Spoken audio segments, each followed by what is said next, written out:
Hi friends, Assalamu alaikum. இன்னைக்கு ration பருப்பை வச்சு ஒரு சிம்பிளான போண்டா ரெசிபி பார்க்க போகிறோம். வாங்க எப்படி செய்யலான்னு பார்க்கலாம். அதுக்கு நான் ஃபஸ்ட்டு துவரம் பருப்பை நல்லா வாஷ் பண்ணி தண்ணி ஊற்றி ஒரு 1 hour ஊற வச்சுக்கலாம். பாருங்கள், ஊறிடுச்சு நல்லா. இது ரேஷனில் கிடைக்கிற துவரம் பருப்பு. இதில் நம்ம நல்லா தண்ணியை ஃபில்ட்ரு பண்ணி எடுத்துக்கலாம்.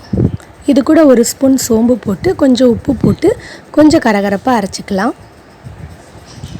பாருங்கள், இந்த மாதிரி இருக்கணும். ரொம்ப சாஃப்டாகவும் அரைச்சிடக்கூடாது, அதே சமயத்தில் ரொம்ப பருப்பாகவும் இருக்கக்கூடாது. இது கூட ஒரு ஸ்பூன் பெப்பர், கொஞ்சம் வெங்காயம், கொஞ்சம் கருவேப்பிலை, அப்புறம் கொஞ்சம் பச்சை மிளகா, ஒரு 2 பச்சை மிளகா பொடிசாக சாப் பண்ணி இது கூட நம்ம ஆட் பண்ணிக்கலாம்.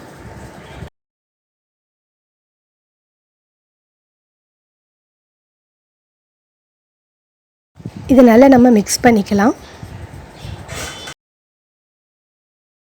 இதோட ஒரு ஸ்பூன் தட்டின இஞ்சி போட்டு இதையும் நம்ம நல்லா மிக்ஸ் பண்ணிக்கலாம்.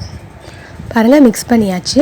இது வந்து சின்ன சின்ன பால்ஸ் மாதிரி நான் எடுத்துக்க போகிறேன். உங்களுக்கு பெரிய போண்டா வேணும்னா பெருசாக எடுத்துக்கலாம். இந்த மாதிரி எடுத்து நான் வந்து எண்ணெயில் ஃப்ரை பண்ணி எடுக்க போகிறேன்.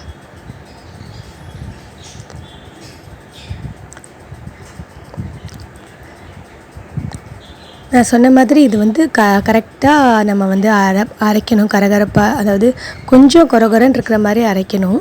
ரொம்ப சாஃப்டாக அரைச்சாலும் நல்லா இருக்காது. அதே சமயத்தில் நம்ம பருப்பு வடைக்கு செய்கிற மாதிரி கொஞ்சம் பெரிய பெரிய பருப்பு மாதிரியும் இருக்கக்கூடாது. பாருங்கள், நல்லா ஃப்ரை ஆகிடுச்சு. நம்ம எடுத்துடலாம்.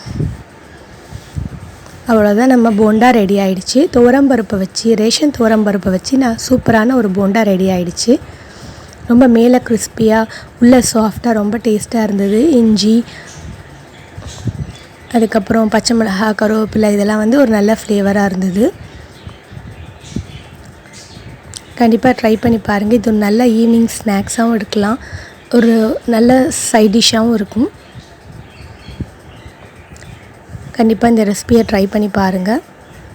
இந்த வீடியோ பிடிச்சிருந்தால் லைக் பண்ணுங்கள், ஷேர் பண்ணுங்கள், மறக்காமல் சப்ஸ்கிரைப் பண்ணுங்கள். தேங்க்ஸ் ஃபார் வாட்சிங். Bye, assalamu alaikum and take care.